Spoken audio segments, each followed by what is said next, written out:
Nous allons écouter la parole de Dieu. Amen. Donc nous allons ouvrir nos Bibles dans Jean chapitre 3. Jean chapitre 3, le verset 16.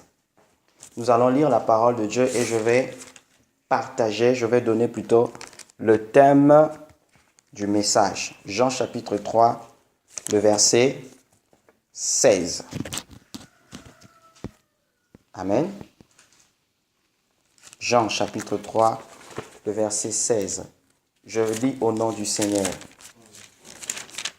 Il est écrit dans la parole de Dieu. En effet, Dieu a tant aimé le monde qu'il a donné son Fils unique afin que quiconque croit en lui ne périsse pas, mais ait la vie éternelle. En effet, Dieu a tant aimé le monde qu'il a donné son Fils unique afin que quiconque croit en lui ne périsse pas, mais ait la vie éternelle. Amen. Aujourd'hui, par rapport à ce passage, le thème que nous voulons développer aujourd'hui, c'est quoi la vie éternelle? C'est le thème de ce message. C'est quoi la vie éternelle? Bien-aimés, que Dieu nous aide à comprendre sa parole. Tout simplement parce qu'aujourd'hui, lorsque nous voyons comment est-ce que la vie chrétienne est en train de progresser, il y a de quoi avoir peur. Il y a de quoi se poser des questions, surtout dans notre génération. Nous nous rendons compte que beaucoup prient. Nous nous rendons compte que beaucoup vont à l'église. Nous nous rendons compte que beaucoup recherchent des bénédictions, des faveurs, des grâces de Dieu, ce qui est très bien. Mais la question dont on se pose, pourquoi il n'y a pas un résultat palpable?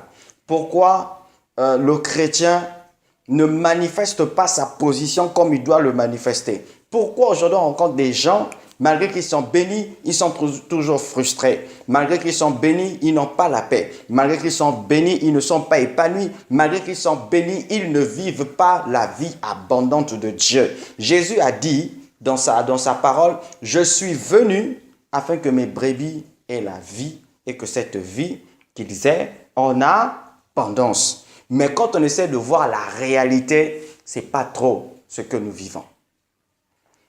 On ne peut pas comprendre comment expliquer qu'aujourd'hui, tu vas voir un chrétien, il craint Dieu, mais il y a certains péchés qui ne font que dominer dans sa vie.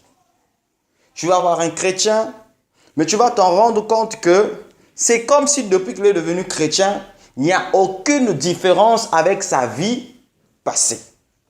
Tu vas voir un chrétien, il aime Dieu, il aime faire du bien aux gens, mais il y a une certaine frustration en lui. C'est-à-dire qu'il n'y a pas un changement.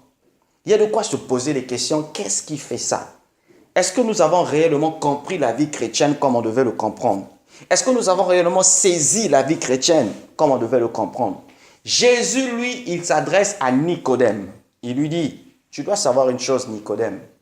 Dieu a tant aimé le monde qu'il a donné son Fils unique, afin que quiconque croit en lui, qu'il ne périsse pas, mais qu'il ait la vie éternelle. Mais pourquoi Jésus parle encore de la vie éternelle, alors que vous et moi, on vit déjà, on a une vie? Pourquoi c'est intéressant ou important pour nous? Quel est l'intérêt pour nous d'avoir cette vie-là?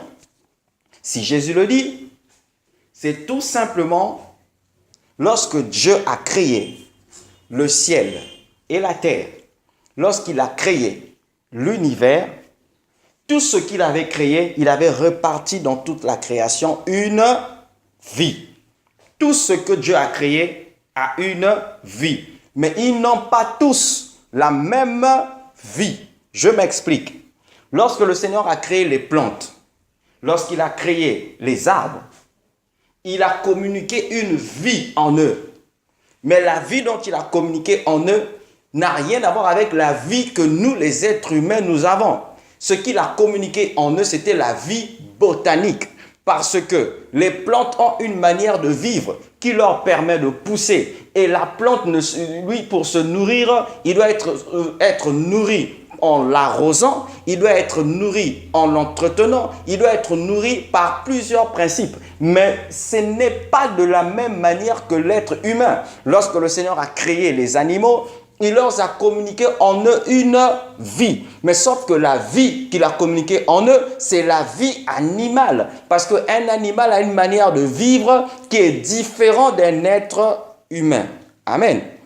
Les animaux, lorsqu'ils vivent, ils doivent chasser, ils ont une manière de faire. Un animal peut rester dans n'importe quel endroit de la forêt, ça ne lui fait absolument rien du tout. Lorsqu'il a créé les poissons, il a communiqué en eux une vie. C'est pourquoi le poisson, il se sent à l'aise quand il est dans l'eau. Quand il est dans l'eau, il respire normalement. Si toi et moi, on nous plonge dedans, en quelques minutes, on devient déjà un cadavre. Parce que la vie pour des poissons n'a rien à voir avec notre vie. Qu'est-ce qui s'est passé quand maintenant on parle de l'être humain? Quand il a créé l'homme, que ce soit l'homme ou la femme, il a réparti en eux aussi une vie. Mais la vie que Adam et Ève avaient, c'était le souffle de Dieu, c'était aussi la vie éternelle. Sauf que lorsqu'ils ont désobéi, lorsqu'ils n'ont plus respecté à la parole de Dieu, qu'est-ce qui s'est passé?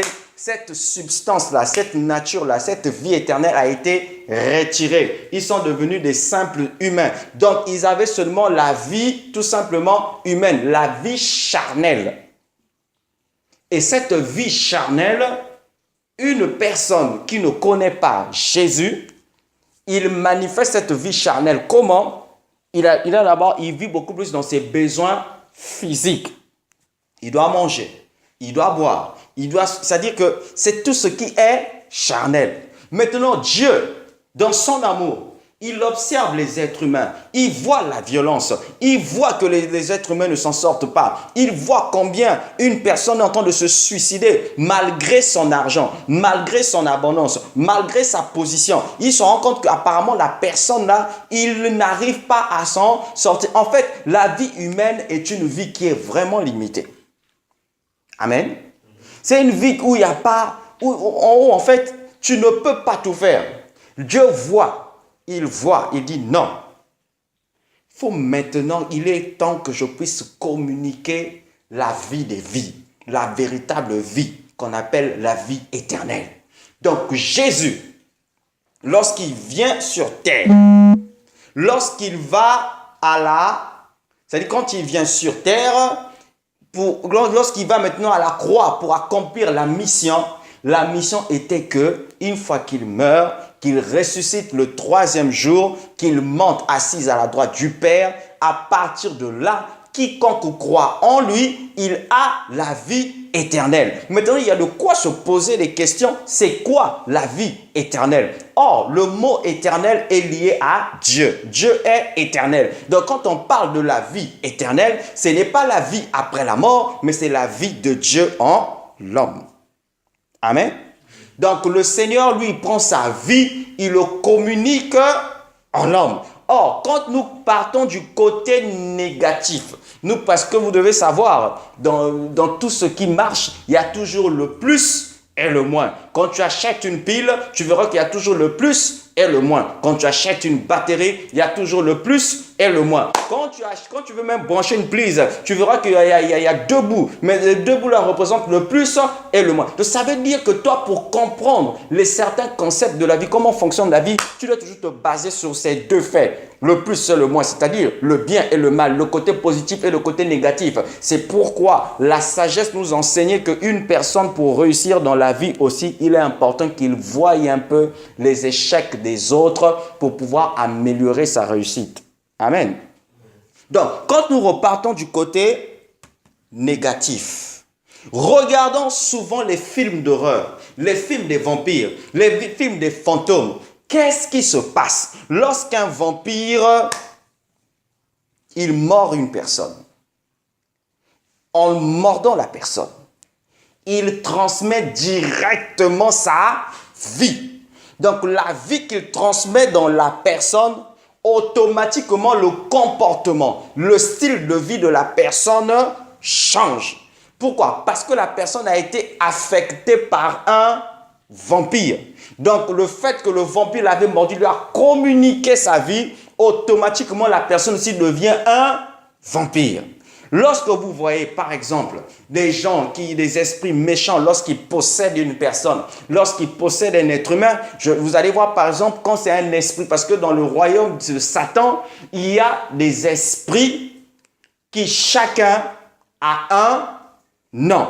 Parmi ces esprits, il y a un esprit qu'on appelle esprit d'impudicité. L'esprit d'impudicité, lui, quand il possède une personne, automatiquement, le mode de vie de la personne change. La personne s'habille d'une manière impudique, parle d'une manière impudique, pense d'une manière impudique. Tout simplement, pourquoi? Parce que l'impudicité, l'esprit d'impudicité a saturé la personne. L'esprit d'impudicité a communiqué la vie dans cette personne-là. Lorsque vous voyez, par exemple, et il y a aussi ce qu'on appelle un esprit de sorcellerie. L'esprit de sorcellerie, lui, il est lié à contrôler les gens. Lorsque vous remarquez qu'une personne est possédée de cet esprit-là, automatiquement, il commence à manifester les attributs, commence à manifester les actes d'une personne qui est possédée d'un esprit de sorcellerie.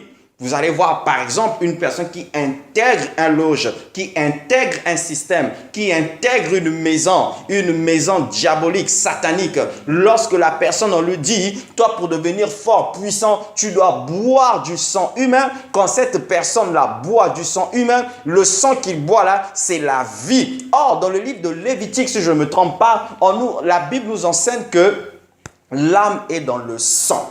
Ça veut dire que la vie de la personne est dans le sang. Vous allez voir même dans les années 97, lorsque notre pays a connu le trouble, il y avait des chiens qui mangeaient du cadavre. Mais quand ils mangeaient du cadavre, un constat qui a été fait, c'est que ces chiens-là devenaient de plus en plus féroces. Même leurs yeux changeaient. Pourquoi? Parce pendant qu'ils mangeaient le cadavre, il y avait la vie de ces personnes-là qui étaient entrées en eux. La Bible encore nous enseigne, dans le livre de 1 roi ou 2 rois, si je ne me trompe pas, il est écrit que lorsque il y a eu une personne qu'on avait tapé, on lui a tellement tapé qu'on l'a tué, qu'on lui a jeté dans un sépulcre, dans un tombeau. Dans le tombeau qu'on lui avait jeté, il y avait les os de Élie. Mais quand il a seulement touché les os là, il a repris quoi? Vie. Donc ça veut dire que l'os même d'un prophète, il y avait encore la vie. Est-ce que vous me suivez? Bon, maintenant, on doit se poser la question pour savoir comment avoir la vie éternelle. Parce que le but de ce message, ce n'est pas seulement de l'écouter. Le but de ce message, c'est de le mettre en pratique. Le but de ce message, c'est d'arriver à comprendre, bon, oui, c'est vrai, mais comment on fait pour avoir cette vie éternelle? Dans ce cas, nous allons dans le livre de Marc, chapitre 10, à partir du verset 17. La Bible dit, comme Jésus se mettait en chemin, un homme accourut et se jeta à genoux devant lui.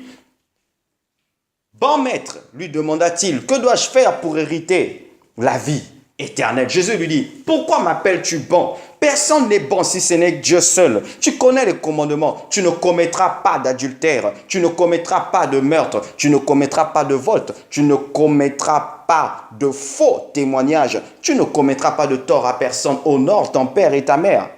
Le verset 20, il lui répondit, maître, j'ai respecté tous ces commandements dès ma jeunesse. Léon regardait Jésus les mains et lui dit, il te manque une chose. Va vendre tout ce que tu as.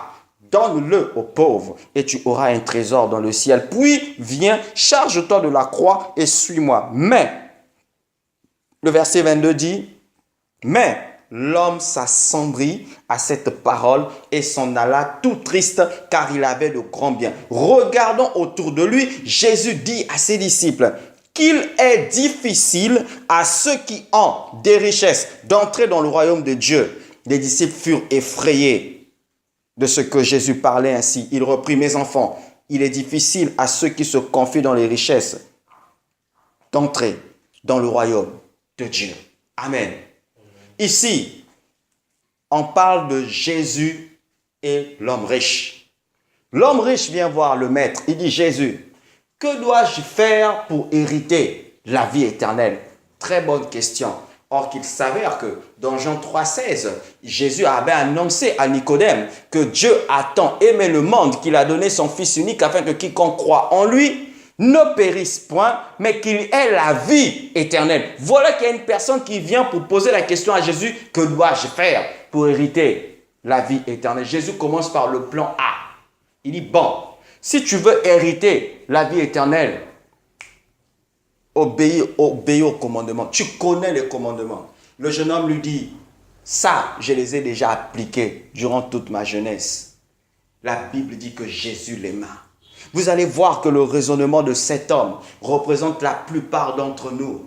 On est devenu chrétien, mais on veut faire des efforts pour hériter ça. On veut faire des efforts pour hériter la vie éternelle. On veut faire les efforts pour paraître. On veut faire les efforts pour prouver aux gens que nous, en tant que chrétiens, nous vivons bien. On veut faire les efforts. Et c'est lui, et ce jeune homme pensait que la vie éternelle, il peut l'hériter par ses efforts. Mais il ne s'en rendait même pas compte que ce n'était pas une question d'effort. Donc Jésus a essayé un peu de lui faire sortir ce qui était dans ses entrailles. Il lui dit, mais tu connais les commandements. Jésus a cité quelques commandements. Il a dit, ça, je les ai appliqués depuis ma jeunesse. C'est comme de notre génération d'aujourd'hui. Il y a des gens, il est à l'église, il fait des activités, il fait du bien au pasteur, mais c'est-à-dire qu'il fait des efforts pour paraître devant les gens. Il fait des efforts pour être quelqu'un de bien partout où il va. Mais la Bible dit que Jésus l'aima. Bien aimé, Dieu nous aime tous. Jésus nous aime tous. Dis Amen. Jésus nous aime tous, mais sauf que il avait prévu encore le plan B, ce qu'on appelle la toute dernière cartouche. Il lui dit, il te manque une chose.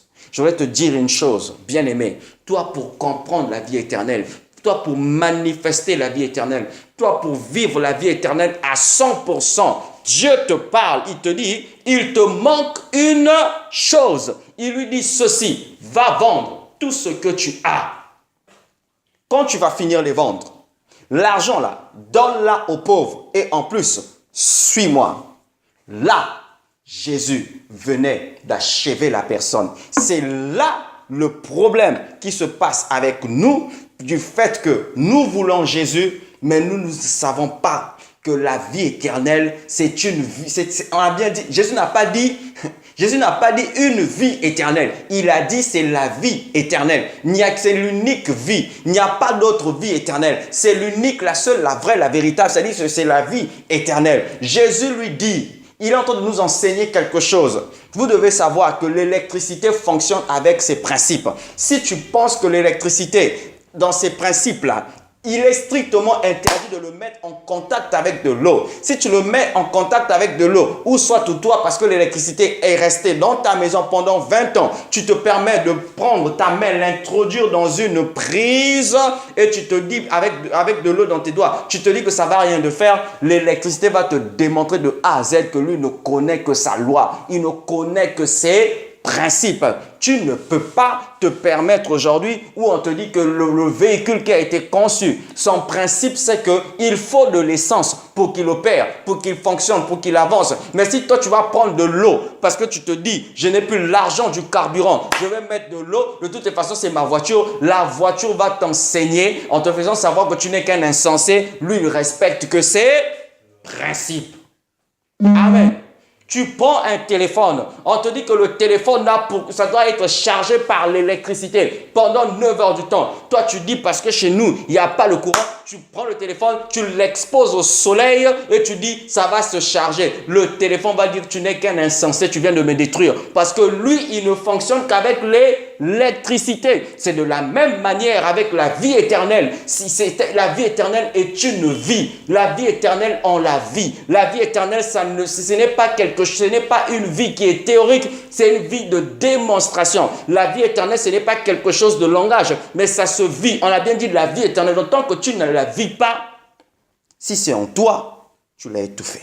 Jésus lui dit, il te manque une chose. C'est de la même manière que Dieu nous parle aujourd'hui, nous faisons savoir qu'il nous manque à chacun d'entre nous une chose. Je te dis qu'il te manque une chose. Il dit, Jésus savait Il voulait le suivre, mais il était attaché à quelque chose. Il était attaché à quelque chose. Son attachement, c'était quoi? C'était sa richesse. Donc lui voulait suivre Jésus ayant sa richesse. Or que la vie éternelle, quand tu la reçois en toi, ça vient tout enlever. Et lui, il me commence maintenant un nouveau départ. Je m'explique. Tu ne peux pas avoir la vie éternelle en restant toujours dans ton ancien comportement. Tu ne seras pas heureux, tu ne seras que malheureux parce que tu n'as pas encore laissé la vie humaine que tu avais, la vie charnelle que tu avais. Tu n'as pas pris ça, tu n'as pas vendu ça au diable. Il faut le prendre, tu le vends au diable parce que ça lui appartient. Amen. Tu dois le délaisser à l'ennemi. Parce que tant que tu as les deux sortes de vie en toi, ça va créer un problème. C'est comme un ordinateur, un laptop. Tu installes 2 antivirus. Tu vas créer des problèmes à l'ordinateur. Parce que l'ordinateur ne peut pas bien opérer. Il faut qu'il ait un seul antivirus. Le problème, comme je l'ai dit au début, pour nous les chrétiens, c'est quoi? C'est que nous voulons vivre les 2 vies. La vie éternelle et la vie charnelle. Dieu dit ça ne marche pas. Tu dois vendre. Il y a quelque chose que tu dois laisser. C'est ça dont Dieu indexe. C'est-à-dire, tu ne peux pas me dire que tu as la vie éternelle, tu as du mal à pardonner. Quelque chose ne va pas. Celui qui a la vie éternelle, il pardonne sans faire d'effort. Tu ne peux pas me dire que tu as la vie éternelle et que tu n'arrives pas à te détacher de tes mauvaises habitudes. Quelque chose ne va pas. Si quelqu'un qui a la vie éternelle, qui a compris la vie éternelle, qui vit la vie éternelle, il doit toujours abandonner ses anciennes habitudes. Amen. Parce que si la personne ne vit pas ça, ça veut tout simplement dire que la personne n'a pas encore laissé manifester la vie éternelle. Or que la vie éternelle, ça se vit. Donc ça veut tout simplement dire, nous, en tant qu'enfants de Dieu, on ne peut pas être là à vivre une vie charnelle, mais on est appelé à vivre la vie éternelle. Or que la vie éternelle a ses principes. Les principes de la vie éternelle, c'est quoi? Toutes les fois que tu obéis aux Écritures, toutes les fois que tu es dans un esprit, dans une vie de prière, toutes les fois que tu médites la parole de Dieu, tu laisses les fleuves d'eau vive, tu laisses la vie éternelle se manifester, sans faire d'effort. Les musiques du monde auxquelles tu t'attachais, ça commence à te quitter. Tu ne fais pas d'effort. Tu t'en rends compte que la compréhension a changé, ta perception a changé, ton langage a changé. Pourquoi? Parce qu'au-dedans de toi, il y a eu une vie qui a pris possession de toi. C'est quelle vie? C'est la vie éternelle, la vie de Dieu. Si par exemple, un démon possède une personne, le démon là va reprendre sa vie dans la vie de cette personne. Si c'est un esprit de mensonge, ça veut dire que cette personne-là va commencer à vivre la vie de mensonge. Mentir pour lui, c'est devenu normal. Or, il s'avère que Dieu, il est saint, il est bon, il est amour, il est capable, il est puissant, il est glorieux, il est le tout-puissant. Quand il reprend sa vie en toi, qu'est-ce qui se fait? C'est sa vie qui se repent, c'est sa nature qui se repent, c'est sa bonté, son amour, sa puissance, son intelligence, sa grandeur. Ça se repent en toi, ça travaille sans faire d'effort. Lorsqu'on te voit, on reconnaît tel père, tel fils, celui-là, il est de Dieu.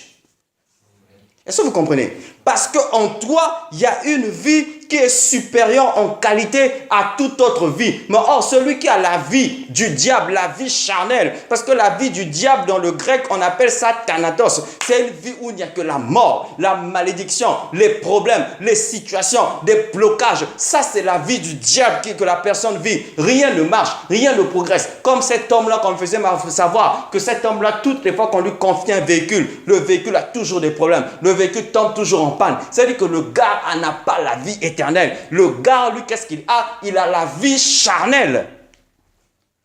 C'est pourquoi aujourd'hui, nous les chrétiens n'avons jamais compris ce principe.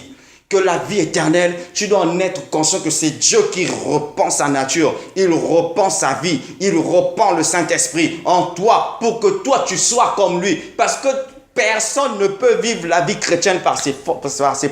C'est impossible. Les Pierre ont essayé, les Jacques ont essayé. C'était impossible. C'est pourquoi les 10 commandements, personne ne pouvait les mettre en pratique. Lorsque le jeune homme avait dit à Jésus que j'ai pu le mettre, la Bible dit Quand vous lisez la suite, les disciples étaient effrayés. C'est sûr, mais qu'ils étaient complexés parce qu'ils ne peuvent pas comprendre un tel jeune homme par les efforts. Il arrive à mettre en pratique les commandements de Dieu, alors que dans l'Ancien Testament, c'était impossible. Mais voilà que Dieu vient reprendre sa vie en toi. C'est plus toi qui dois faire les efforts, mais tu dois seulement obéir à ce que Dieu dit. Et cette vie, qu'est-ce que ça fait? Ça commence maintenant à se manifester. C'est comme un être humain qui rentre dans une fourmi. Mais quand il rentre dans la fourmi dépend maintenant de la vie qu'il a reçue de l'être humain. Là, les efforts, les capacités de la fourmi sont devenues les capacités de l'être humain qui est rentré en lui. C'est comme aujourd'hui, quand vous voyez même dans les dessins animés, quand vous voyez, on transmet une puissance. On peut transmettre une puissance à une fourmi. Directement, la fourmi peut soulever une chaise, peut soulever un bâtiment. Or, dans les normes, une fourmi ne peut pas le faire. Mais qu'est-ce qui s'est passé? La fourmi a reçu une vie. Dans la vie qu'il a reçue, il y a une puissance, il y a une capacité qui fait de sorte qu'il peut soulever une chaise. Mais si ça ne dépendait que de sa propre vie, c'était impossible. Raison pour laquelle la vie chrétienne, ce n'est pas une question des efforts, mais c'est d'abord recevoir la vie éternelle. C'est maintenant Dieu en toi qui travaille. Or, le problème en nous, nous voulons toujours lutter, nous voulons mélanger les deux vies, nous voulons faire des choses à notre manière, raison pour laquelle ça ne marche pas. Que Dieu nous aide. Bien-aimés, la vie éternelle. Quel sujet merveilleux. La vie éternelle. Nous négligeons ça. Nous méprisons ça. La vie éternelle, beaucoup de chrétiens ne le vivent pas. De nos jours, on entend parler des chrétiens qui sont possédés. On entend parler des chrétiens qui sont envoûtés. On entend parler des chrétiens qui ont du mal à progresser. On entend parler des chrétiens. C'est comme moi quand je reste calme, je dis comment un fils de Dieu, quelqu'un qui a la vie de Dieu, il a la nature de Dieu, comment il peut être enchaîné par un démon? Je dis ça, quelque chose ne va pas. Comment un fils de Dieu peut être enchaîné par un esprit qui le bouscule, qui le dérange, qui le malmène, qui le maltraite jour et nuit? Comment un fils de Dieu peut être malmené par un esprit alors qu'il a reçu une vie qui est supérieure en qualité? Parce que cette vie, c'est une vie d'excellence. La vie éternelle, c'est la vie d'excellence. C'est une vie de qualité, c'est une vie de splendeur, c'est une vie de gloire, c'est une vie de sagesse, une vie de puissance. Même si tu étais un toto, tu es obligé d'être le plus intelligent. Pourquoi? Tu as une vie en toi. Pourquoi? Parce que regardez, lorsqu'une personne prend le chanvre, la cocaïne, il ne fait que prendre de la boisson. C'est normal. La vie qu'il a, c'est une vie charnelle. Cette vie charnelle exige ça. Et quand il peut finir 2 casiers, 3 casiers, il ne fait pas d'effort. Pourquoi? Parce qu'en lui, il a cette vie. Mais celui qui a Christ, il ne peut pas. Il ne peut pas. C'est pourquoi moi je ne comprends pas. En fait, aujourd'hui, nous les chrétiens d'aujourd'hui, on a un problème d'enseignement, de révélation et de compréhension. Je ne peux pas comprendre une personne qui dit « Je n'arrive pas à abandonner la masturbation, je n'arrive pas à abandonner la pornographie, je n'arrive pas à abandonner les copines, je n'arrive pas à abandonner, je n'arrive pas. » J'ai dit « Non, frère, quelque chose ne va pas. Tu n'es pas conscient de la vie que tu as. Tu as étouffé la vie éternelle, tu l'as écrasée. Tu n'es pas conscient que tu as cette vie. Tu ne fais que vivre la vie charnelle, c'est pourquoi ça te crée des problèmes. » Je ne peux pas comprendre celui qui a Christ en lui, il a la vie éternelle. Subir la vie. Non, chacun d'entre nous a ses défis. Chacun d'entre nous a ses problèmes. Chacun d'entre nous a des situations qui traversent. Chacun d'entre nous a ses challenges. Oui, ça c'est sûr. Ça c'est vrai. Mais, une chose est certaine. C'est qu'en tant qu'enfant de Dieu, on ne peut pas subir ça. Celui qui a la vie éternelle opère dans les lois qui sont supérieures à la loi naturelle, à la loi physique. Jésus a manifesté la vie éternelle. Il était le premier à le manifester durant son mandat de 3 ans de ministère. À cause de cette vie, il opérait au-dessus de la loi de la pesanteur. Comment expliquer qu'une personne peut marcher sur les eaux? C'est cette vie-là qui lui permettait d'opérer au-dessus des lois, d'opérer. Il est celui-là qui a bouleversé les lois naturelles. Comment expliquer une personne qui va faire son ascension, c'est-à-dire, bien aimé, vous savez, les scientifiques aiment mentir. Ils n'aiment pas nous dire la vérité. Les scientifiques n'aiment pas nous dire la vérité. Moi, je suis sûr et convaincu. Les trucs des super-héros, là, des Superman, là, même la fusée, là, moi, je suis sûr d'une chose. Ils ont été inspirés par l'ascension de Jésus. Je m'explique. Dans le livre de Marc, si je ne me trompe pas, Lorsque Jésus dit, faites de toutes les nations les disciples, pendant qu'il le dit, la Bible dit, étant debout, il commençait à monter. Il montait. Il montait. Or, la loi de la pesanteur nous enseigne une chose. Quand tu prends un objet, que tu le jettes en haut, ça finit toujours par se retrouver par terre. Parce qu'il y a une loi qui contrôle. C'est la loi de la pesanteur. Mais lui, il est venu défier la loi de la pesanteur. Au lieu qu'il monte pour descendre, non, il ne fait que monter. Il ne fait que monter. Moi, je suis sûr que les scientifiques ont dit, si le gars l'a fait, on peut inventer une fusée, on peut inventer aussi les films de super-héros. Parce qu'avant que Jésus le fasse, allez-y vérifier, allez-y lire. À cette époque-là, avant Jésus, il n'y a pas eu une invention où on peut te faire une fusée, où il peut y avoir des super-héros. Personne n'a jamais fait ça si ce n'est que Jésus. Amen. Pourquoi? Il opérait dans une loi qui est supérieure. Celui qui a la vie éternelle, il a la mentalité de la foi. Il a le langage de la foi. Il a la compréhension de la foi. Il ne parle plus le langage de ceux qui ont la vie charnelle, mais il parle le langage de ceux qui ont la vie éternelle. Lazare est mort, lui dit que Lazare dort. Mais celui qui a la vie charnelle, il va dire, mais Jésus, vous n'êtes pas sérieux, monsieur. Il est mort, ils sont mauvais. Il dit, non, sans mauvais ou pas, moi j'opère dans une loi qui est supérieure. La loi à laquelle j'opère, nous, quand on voit la mort, on appelle ça le sommeil. C'est pourquoi celui qui opère dans la vie éternelle, lorsqu'il meurt, on ne dit pas qu'il est mort, on dit qu'il est parti. Pourquoi? Parce que sa véritable demeure, ce n'est pas ici, sa véritable demeure, c'est dans le royaume de Dieu. Le chrétien ne meurt pas, le chrétien il part. Il a quitté le corps, il a quitté le domicile terrestre, charnel, pour rentrer maintenant dans sa propre position. Pourquoi? Parce qu'il a une vie éternelle. Oh, je prie que tu sois conscient de ça au nom de Jésus. Bien-aimé, c'est intéressant. Bien-aimé, c'est important pour nous, les enfants de Dieu, de comprendre ces réalités, de comprendre ces principes, bien-aimés, de comprendre ça. Aujourd'hui, je ne vais pas beaucoup parler. Je vais bientôt finir. Vous savez, aujourd'hui, il y a beaucoup de chrétiens qui souffrent. Il y a beaucoup de chrétiens qui font semblant. Il y a beaucoup de chrétiens qui sont devenus des chrétiens hypocrites. Tout simplement pourquoi? Parce qu'ils ne veulent pas suivre les principes de la parole de Dieu. Dans le livre d'Ésaïe 48, 17, si je ne me trompe pas, Dieu dit, si et seulement si, il dit si tu étais attentif à mes commandements, si tu étais attentif à mes lois, il dit, ta joie sera comme un fleuve, ta justice sera affermie comme les flots de la mer. Ça veut dire quoi? Ça veut dire que le Seigneur nous dit, si mon peuple aujourd'hui obéit aux lois, aux commandements, à la parole de Dieu, une chose est sûre et certaine, une chose est sûre et certaine, le chrétien n'aura pas à souffrir. Le chrétien va vivre une vie incroyable. Combien de chrétiens aujourd'hui veulent des raccourcis? Aujourd'hui même, la vie chrétienne, quand nous voyons, nous cherchons même à imiter ceux du monde. On veut faire comme ceux du monde. On veut parler comme ceux du monde. On veut s'habiller comme ceux du monde. Qui doit influencer qui? Qui doit dominer qui? Bien aimé, ce qui nous fait peur, si Jésus revient maintenant là, est-ce qu'il y aura même 5% des chrétiens qui vont partir? S'il y a l'enlèvement aujourd'hui, combien d'entre nous vont partir? Parce qu'aujourd'hui, ce qui est bizarre, le chrétien est maintenant, le chrétien d'une manière générale, je veux dire, il est maintenant attaché au matériel. J'ai une voiture, je suis devenu quelqu'un. J'ai un travail, je suis devenu quelqu'un. Mais Jésus dit tout ça, là, ces choses-là. Même Salomon dit que ce n'est que vanité de vanité.